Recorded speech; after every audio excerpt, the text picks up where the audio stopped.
Larry Summers, thank you for taking the time today. Glad to be with you.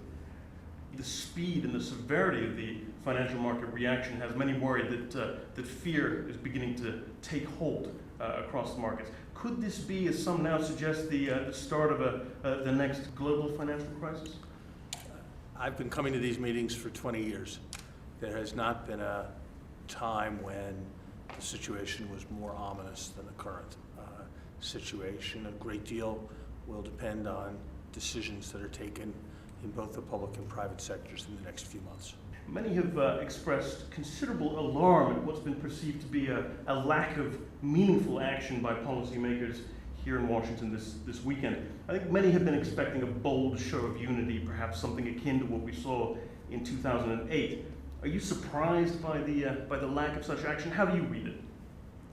I've expressed the concern that the strategy with respect to Europe seems to be a determined incrementalism in which actions are taken only when they are forced, and the actions taken are the minimum necessary to avert imminent catastrophe, but are not of sufficient magnitude to prevent a recurrence of problems, to put the problems under control.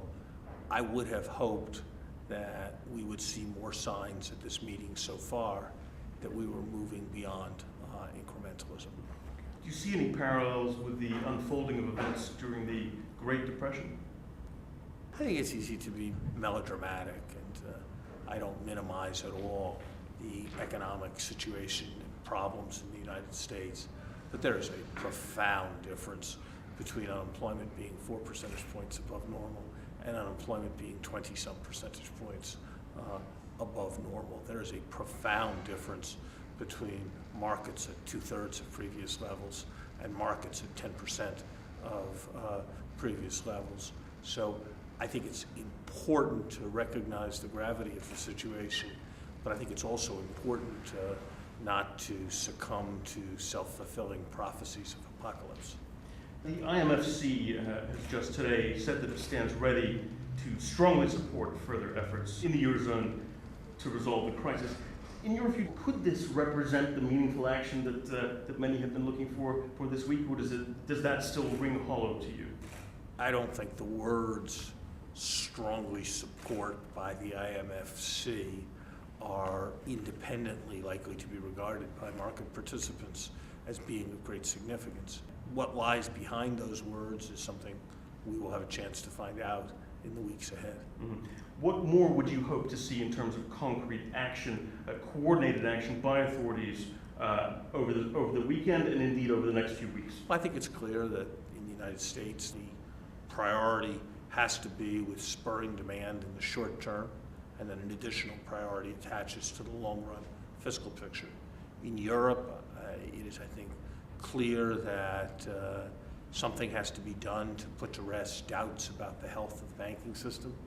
And it is also clear that some of the larger sovereigns that have become implicated in this crisis recently will need to be addressed, and that the current resources available to support stability are insufficient, and that those commitments will need to be escalated. Mm-hmm. Nonetheless, I think many prominent voices in advanced economies in particular continue to maintain that further fiscal stimulus is not necessary, despite growing evidence of a sharp slowdown. What do you make of this? My read of the situation is that in the United States, the problem is dominantly lack of demand, and that appropriately designed programs of fiscal stimulus do raise demand, that the impact of that is to create a virtuous circle in which increased employment leads to increased income, leads to increased employment. Mm-hmm.